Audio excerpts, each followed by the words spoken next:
अब है peninsular plateau. The peninsular plateau जो है वो एक ऐसी टेबल लैंड है जिसमें बहुत ही पुराने क्रिस्टलाइन, इग्नियस और मेटामॉर्फिक रॉक्स मिक्स्ड हैं। ये बनी थी क्योंकि जो गोंडवाना लैंड है वो टूटा और जो शिफ्ट हुआ उसकी वजह से ये बनी, और इसी वजह से ये भी एक बहुत पुराना लैंडमास है। ये जो प्लेट्यू है बहुत चौड़ा है, कम इसमें गहरी खाइयां हैं या जो कहना चाहिए घाटियां हैं, और चारों तरफ जो है इसके पहाड़ियां हैं, या पहाड़ियां भी ऐसी जो गोल पहाड़ियां होती है, राउंड्स। ये जो प्लेट्यू है इसमें दो बड़े बड़े डिविजन्स हैं, एक है सेंट्रल हाईलैंड और दूसरा है डेक्कन प्लेट्यू। वो जो हिस्सा पेनिनसुलर प्लेट्यू का नॉर्थ की तरफ आता है नर्मदा रिवर के, वो ज्यादा मेजर एरिया कवर कर रहा है मालवा प्लेट्यू का, और इसी वजह इसको बोलते हैं सेंट्रल हाईलैंड्स। जो विंध्यान रेंज है वो सतपुड़ा रेंज से घिरा हुआ है साउथ की तरफ, और अरावली से नॉर्थ वेस्ट की साइड में। अगर हम और ज्यादा आगे वेस्ट साइड बढ़े तो ये जो है मर्ज कर जाता है सैंडी और जो रॉकी डेजर्ट है राजस्थान का उससे। जो नदियों का बहाव है या जो फ्लो है वो इस इलाके में जो है आता है, और जो नदियां इसके अंदर आती है वो आती हैं आपकी चंबल, सिंध, बेतवा, केन, और ये आती है साउथ वेस्ट से नॉर्थ ईस्ट की तरफ, और इसी वजह से एक ढलान झलकाती है।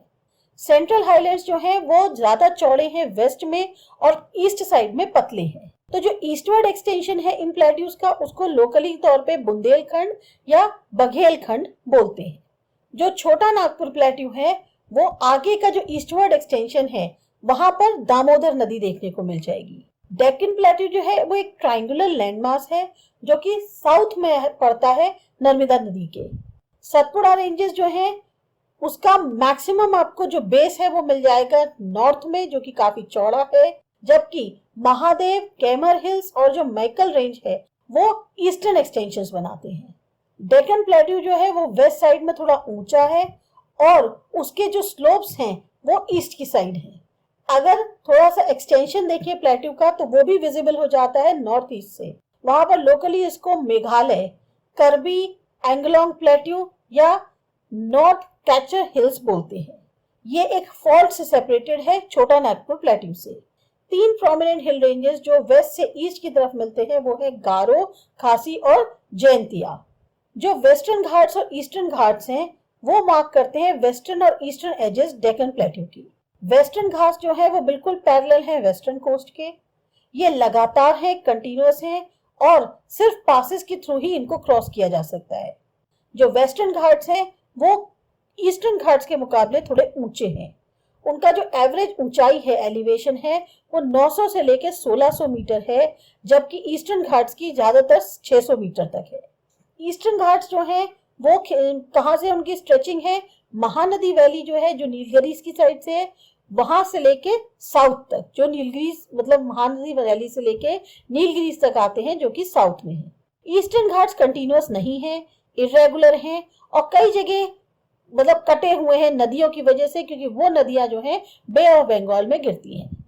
वेस्टर्न घाट्स में ओरोग्राफिक रेन होती है, क्योंकि यहाँ पर ज्यादातर जो रेन आती है उसमें हवा में उसकी नमी होती है, और फिर ये जो हवा उठती है ये ज्यादातर वेस्टर्न स्लोप जो घाट्स के हैं वहां से।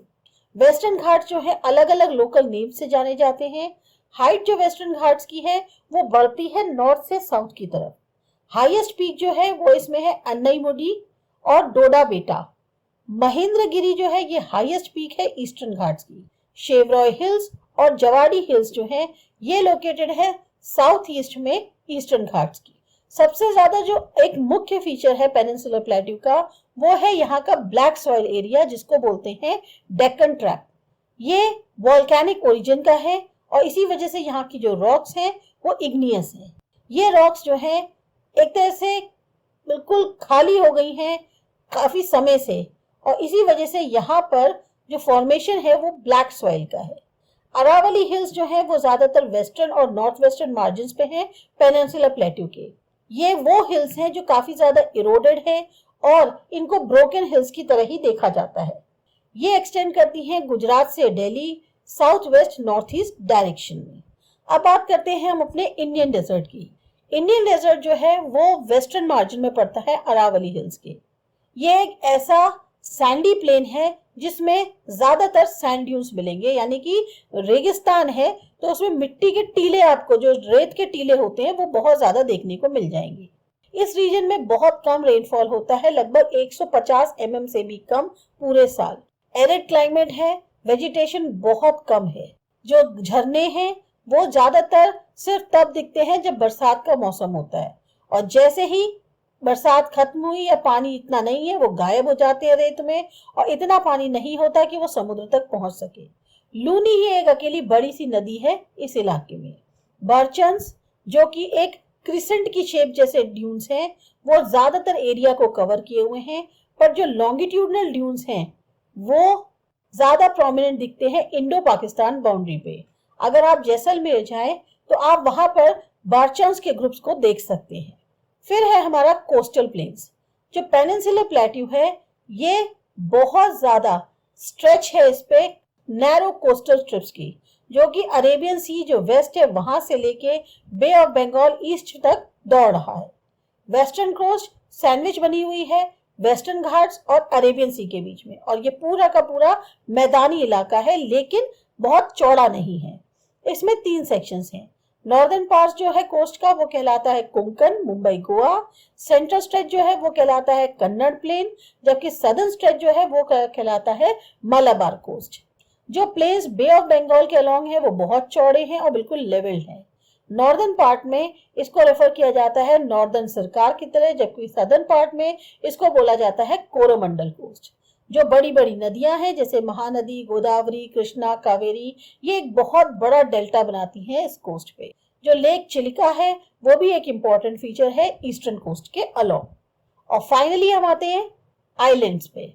आपने देखा है कि इंडिया जो है एक बहुत बड़ा मेनलैंड है, लेकिन इसके अलावा कंट्री जो है वो 2 ग्रुप्स है उसके पास आइलैंड की। अब वो आइलैंड कौन कौन से हैं? एक है लक्षद्वीप कोस्ट यानी लक्षद्वीप आइलैंड्स। ये ग्रुप जो है वो बिल्कुल मलाबार कोस्ट जो केरला है का है उसके पास है। इस ग्रुप में जो है छोटे छोटे कोरल आइलैंड्स हैं। पहले जो है ये बोला जाता था लेक्काद्वीप, मिनिकॉय और अमीनद्वीप। 1973 में इसको नाम दे दिया गया लक्षद्वीप का। एक बहुत छोटा सा एरिया लगभग 32 स्क्वायर किलोमीटर का कवर करता है।